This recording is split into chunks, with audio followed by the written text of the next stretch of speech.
Good morning and welcome back to the channel. Today is going to be a review for the movie Reap from Bayview Entertainment. It currently gets a 2.4 on IMDb. It's considered horror and suspense. It's from 2020 and it clocks in at an hour and 29 minutes. And I apologize about my voice this morning. I've gotten a little sicker since last video, but let's go on with the review. But currently, you can purchase this on Amazon Prime for nearly $3. I'm not sure if you can get it on Tubi TV because I know last review I was able to. You were able to watch Todd on Tubi TV as well, and I'm not sure if it was available. I did look it up on Bayview Entertainment, which is a free app. Movies they have over 600 titles. I found that out too as well. But check Bayview Entertainment's Roku channel out. It's free of charge. Like a lot of apps usually, but I just wanted to make sure with the good folks at Bayview, that it was free, and it's confirmed it's free. The director is Joe Leone, and he was also the writer. It stars Alexis Abrams as Francesca, Angelica, Arroliga as Stephanie, Gregory Barker as a security guard Reynolds. I'm just more or less wrote down the stars and the way IMDb had it. Um, Andrew Burdett as Jake, and Gabriella Chuili as Melanie. She too did the makeup effects for this movie as well. And a special thanks to Abhaya Yoga Studio for their I guess where they must have maybe filmed a lot of the movie. This too, this too is in conjunction with the Good Brother production company as well, and as well as Bayview Entertainment. It was released on September 15th, 2020 of last year. It does have an official website page as well, and a teaser trailer on there if you happen to click on the link for that for the REAP official website page. It was filmed in a location at Sussex, New Jersey, and it has a budget of only $15,000, which is incredible how they pulled this off and made it look much more expensive. But basically, the plot is that when an unexpected visitor turns up at a house party, she informs the guests they are destined to die that night. The doomed revelers must find replacement souls to take their slots. But we open the movie right off the bat with an Lovecraft quote about fear. We see a girl laying in the bed. The doors open a tad. And then next thing we know, we see a man is standing over her and stabs her in the back of the neck. And then we see the words Mount Vernon Psychiatric Ward pop up on the screen. So we're to assume that this guy was an escaped mental patient. We see what looks to be a security guard dead on the ground. I take it that must be security guard Reynolds that was in the starred in it, but he really wasn't in it for very long. We see a couple girls pull up in a car. At this point, it isn't established who they are, but the girls are Francesca and Stephanie. I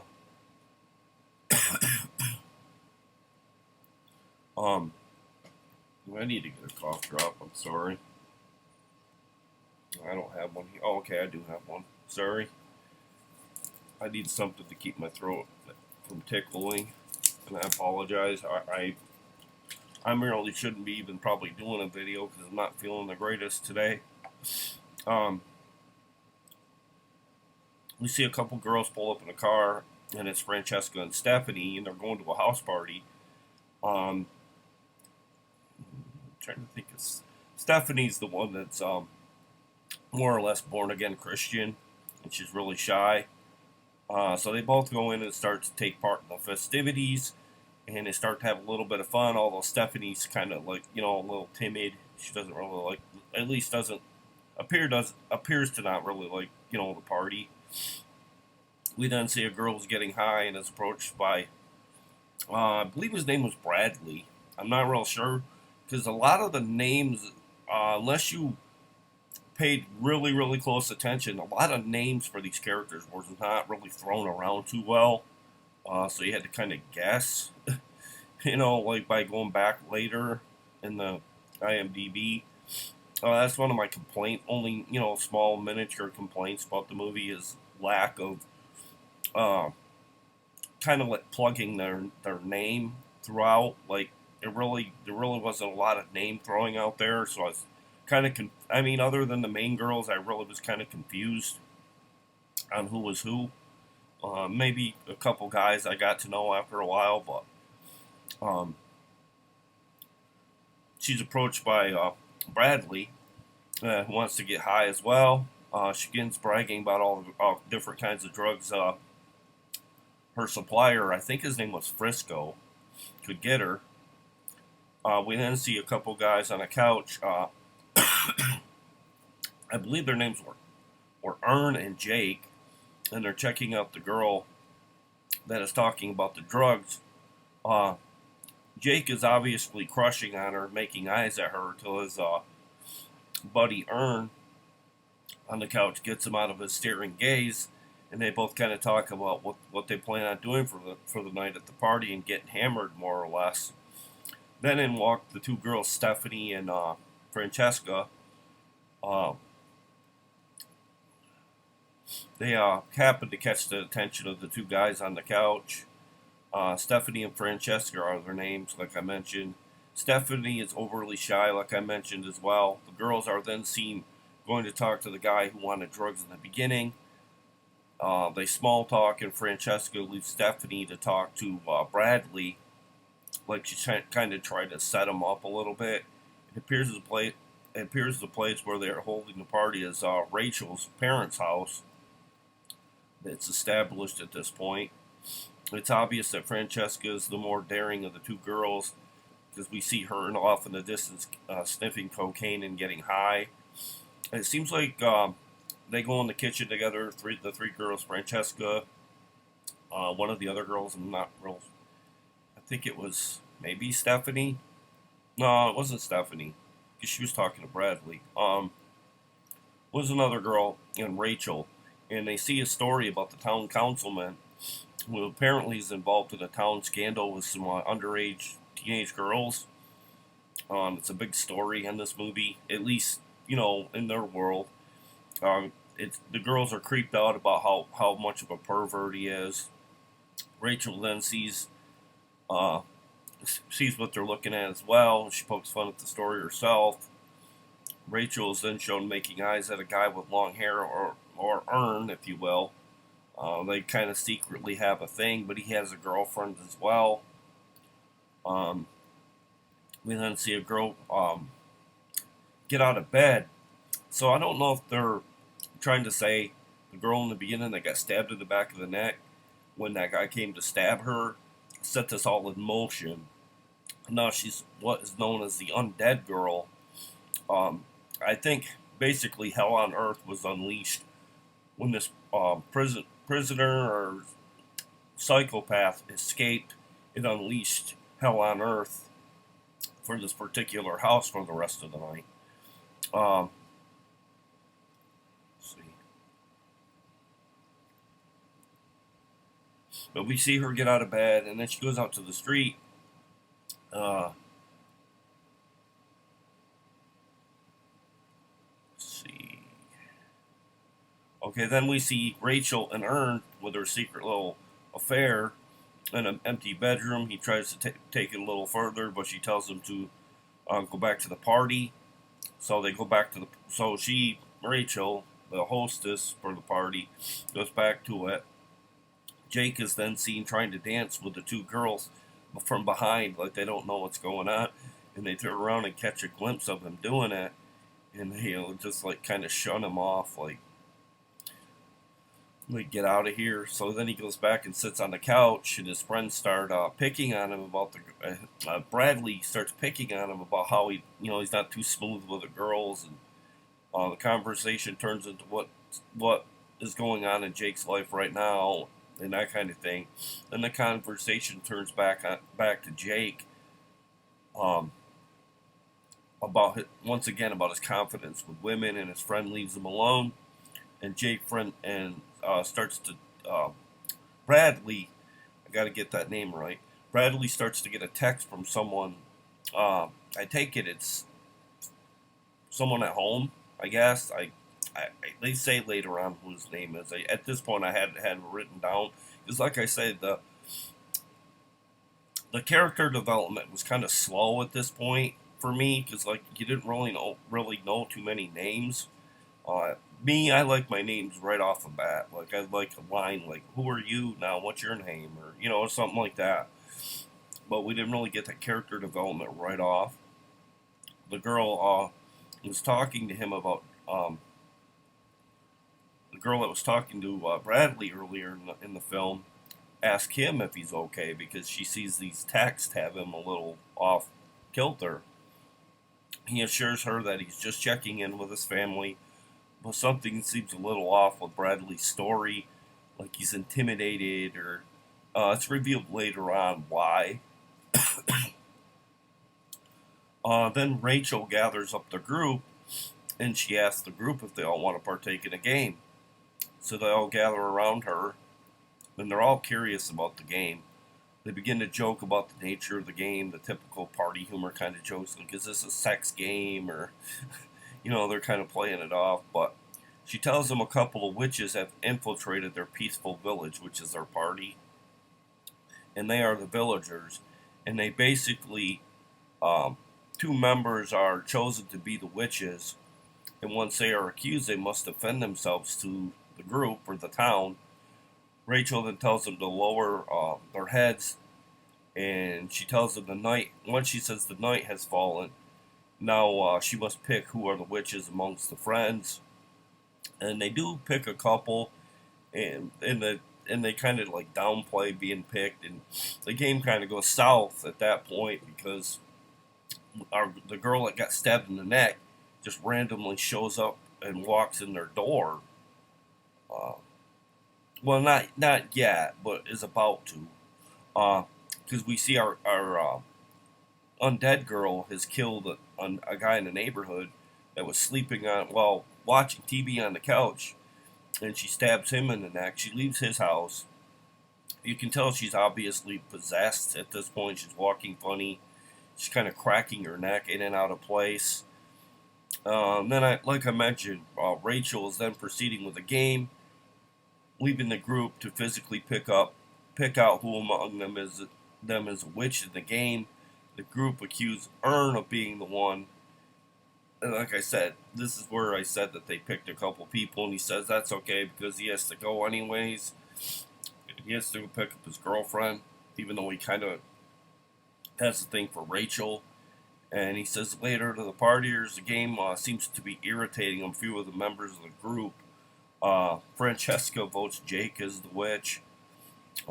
Rachel tells him he's now dead because at some point he reveals who he is to the group or the village.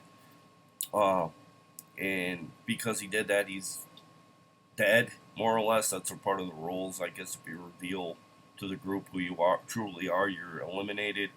Rachel's about to pick up the game, but in walks this like I said, this girl that was murdered earlier in the movie, or so we thought.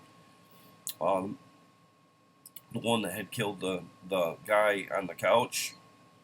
And this was at the point where I realized, oh, this was the girl in the beginning, because it's kind of confusing for me, because I was like, who is this? And it's like, oh, shoot, this is that girl. I didn't really. It's kind of screwing with my head a little bit.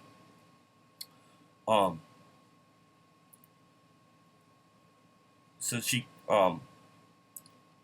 yeah, like I said, it dawns on me that she's the girl in the beginning. She claims to the group that she is using the girl's body like a vessel. The girl, the undead girl, the girl in this picture right here. She's basically using that body as a vessel. She tells them there is a man on the way there, that will do them harm. If they walk out the door, they're all going to die. Uh, Francesca goes out the door and she's immediately impaled on a metal object. I guess it must have fell because there was nobody outside, so it must have been, you know, like a like an evil happening, like it just randomly fell on her. But she gets killed. Um, this the group this gets the group's attention at this point, so they all just kind of like don't even attempt to run for the door. She tells them she has to take 6 souls by I don't know if it's by midnight or by a certain time.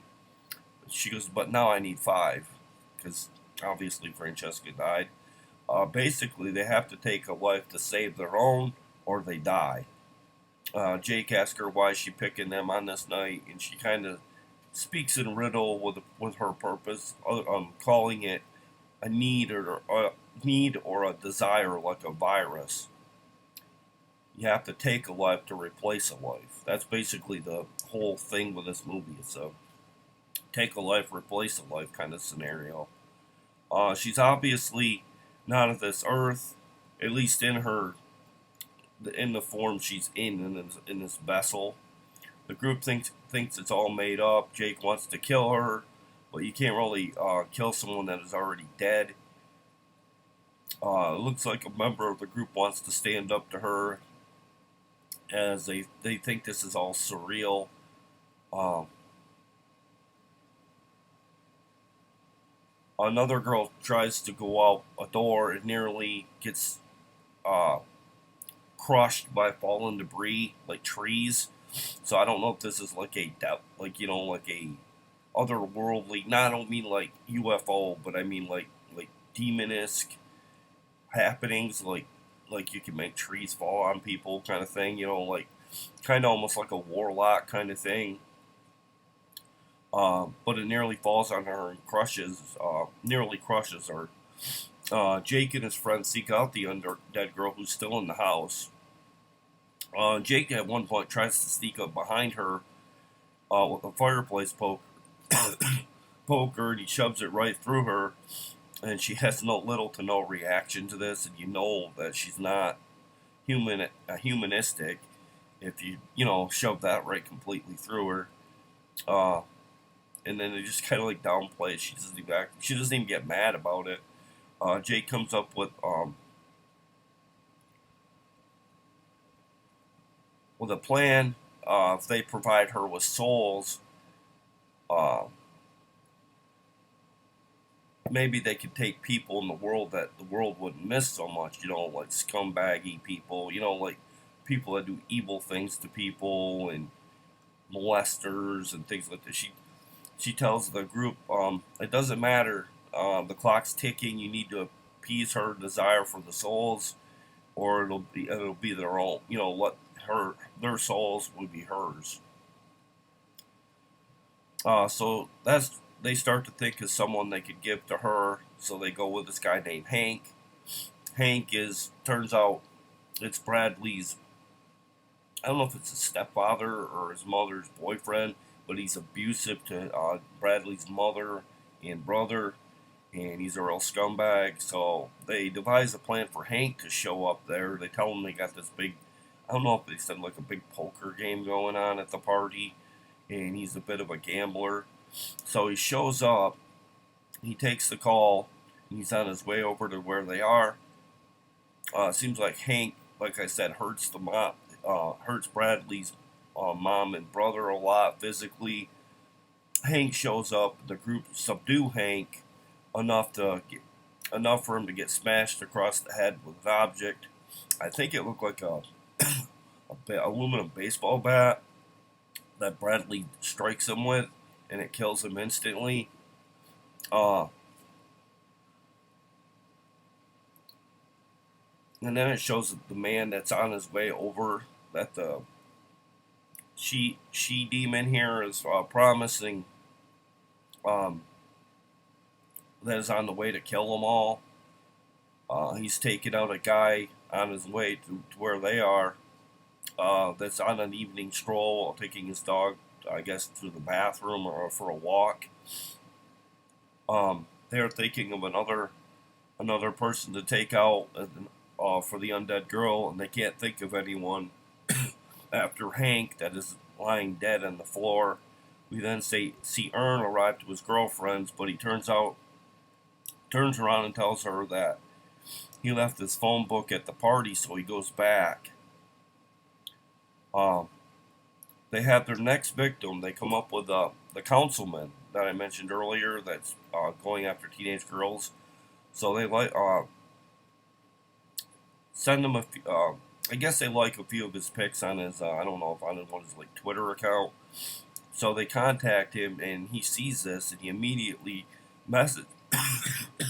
messages him back, and his plan is set in motion. So he comes over, and he tells them that he will be there in 10 minutes. We then see Ern head back to Rachel's house where the party was to get his phone, because he tells his girlfriend he got all the way back home, but he couldn't. I don't know why you'd go all the way back for your phone. I mean, I would go all the way back, but this is what he does. The group are looking for weapons against the vile councilman, and they await his arrival. He gets there, and one girl stabs him, and he grabs her. But in the process, the councilman takes the knife and stabs Jake, and it kills Jake because he gets him really good with a good stab to the gut. So this plan kind of backfired, so they lost one of the group, and very kind or good-natured Jake, who's kind of like an innocent kind of kid. I hate it when pop-up banners come up. Rachel, where am I here? Yeah, basically what happens is it backfires, and Jake dies on the floor in front of the girls, and they're all crying and upset. Rachel thinks the undead girl wants them to do this because the group have all something dark in their past, and it is revealed that Stephanie in the group is a diehard Christian, due to the fact that when she was younger, she accidentally strangled her girlfriend at her own request, and she was Stephanie was a little high when it was going on, and she didn't really realize her own strength, and she choked her out, and she died at her own two hands.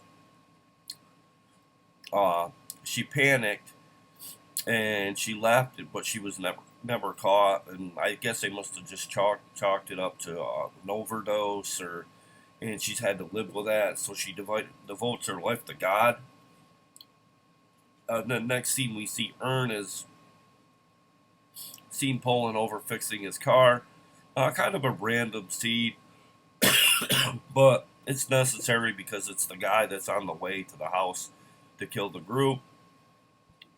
The group are working on finding 2 more people to sacrifice to the undead girl, because they've gotten 2 more since Hank, so they only need a couple more or 3 more for I like to call her the undead girl.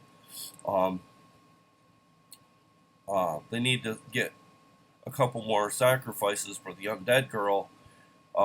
Rachel, the group, still insists the group are being chosen due to a dark moment in time that is causing them to be targeted by the undead girl. We then see Reynolds tell his story of how he used to go to a local,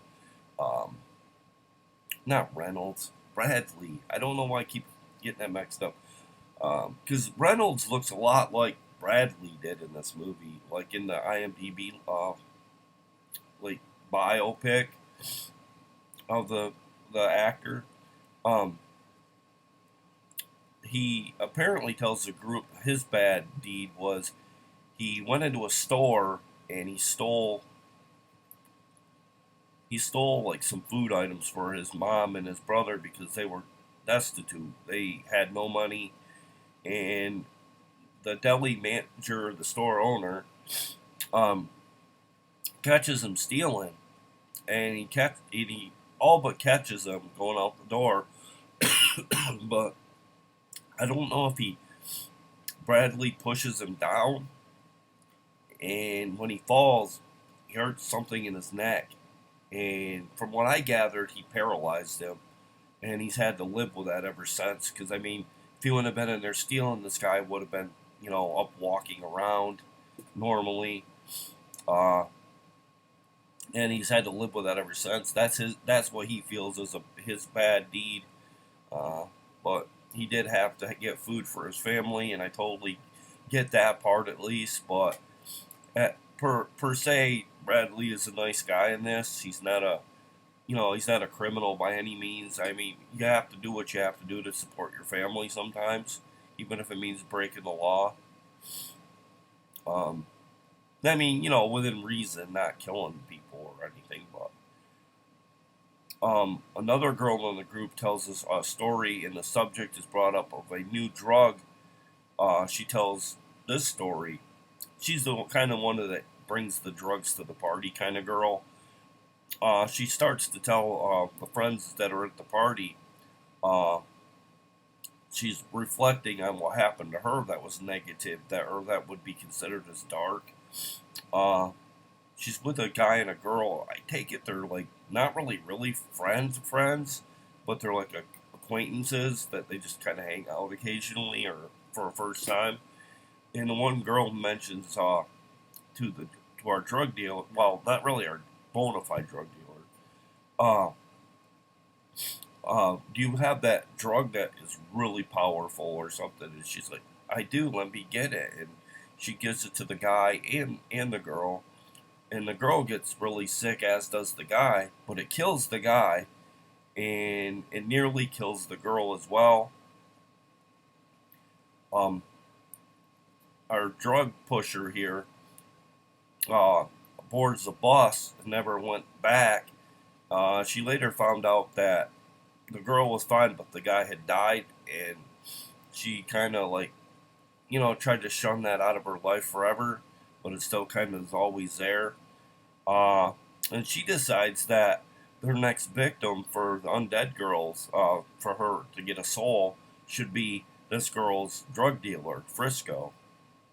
He should be the next victim, as the world does not need another one of him, because he's kind of like doesn't test his drugs and whatnot. But yeah, they want to off him.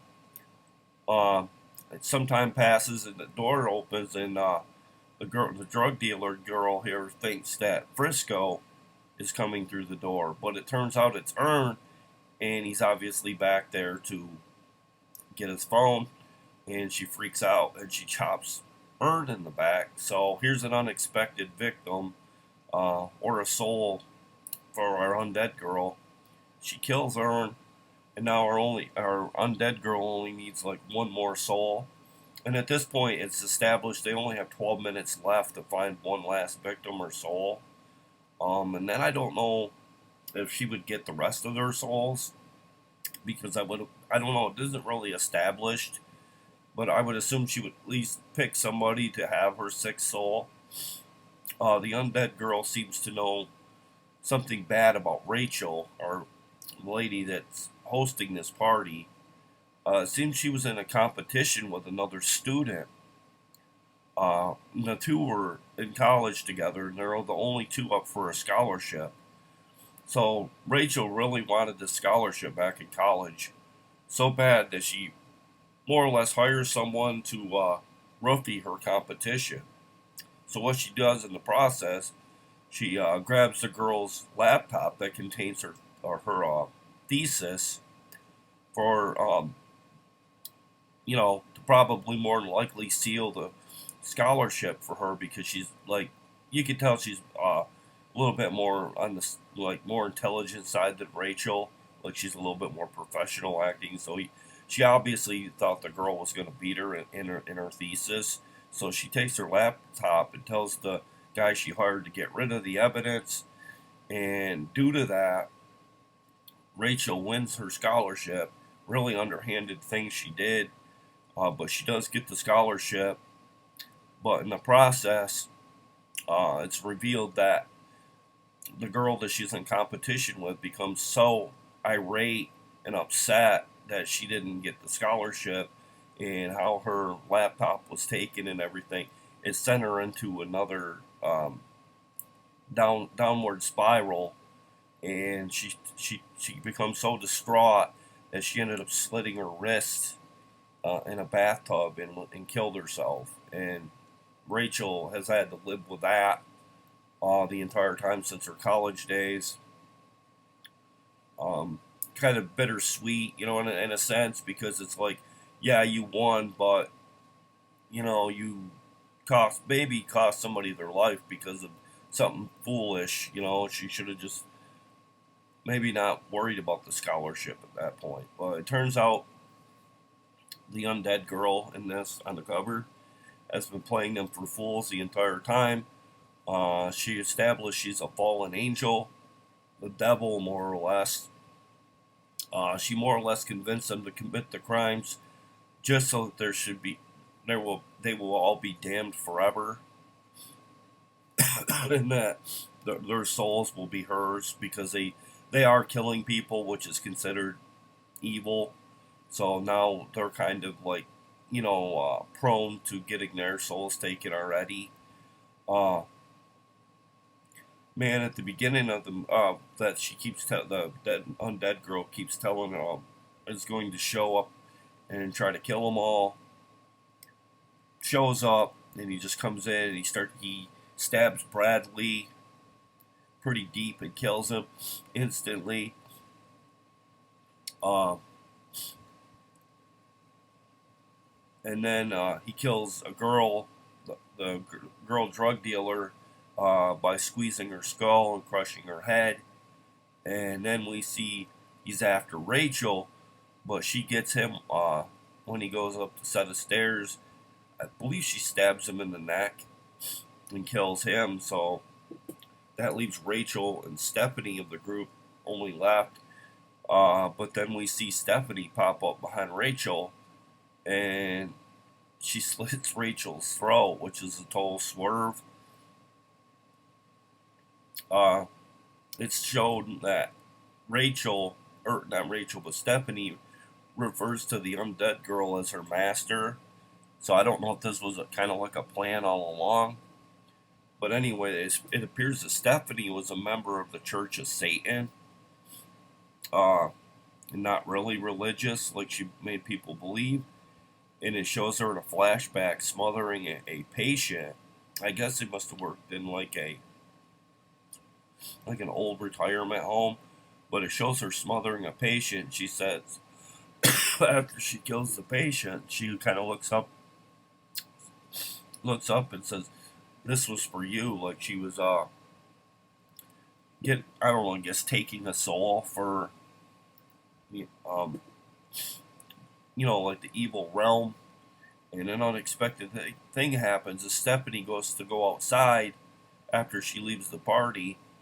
The wife of the councilman shows up, and she's aiming a gun at Stephanie, and she says, "Oh, you're the girl that was coerced my husband to come here to have sex with him." And she's pointing a gun at her, and she's like, "No, that was all a lie. That was, because it was all a setup for the group to have him come at her so they could kill him for the undead girl or the fallen angel." And the wife shoots Stephanie, killing her, and then the wife shoots herself. And at this point, and basically it shows the undead girl and her accomplice, this soul. I don't know. He was determined like a soul keeper, like to make. He went along and collected the souls for her. So they had these jars of souls, and it shows that they're like in jars. And then once all of the souls are completed, the undead girl drops to the floor, dead in her earthly body. But now they have all their souls, and it kind of like leaves it open, like there could be a sequel. But that's my review on the movie. Very very detailed throughout. Kind of hard to follow at some point for me here and there. But I did really like it. Um, they did an amazing job with $15,000, but I don't get why it's getting a 2.4 on IMDb.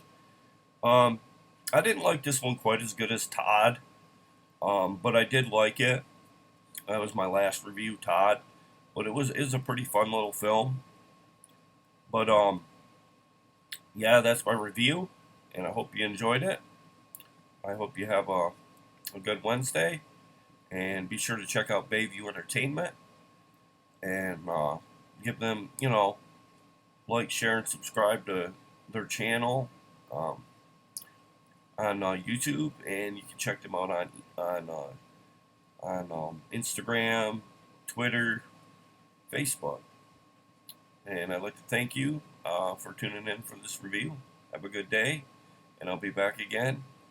Um, I'm not sure when I will be back because I'm probably going to take a little bit of a break just because of my cold. I want to get some meds in me and be more myself.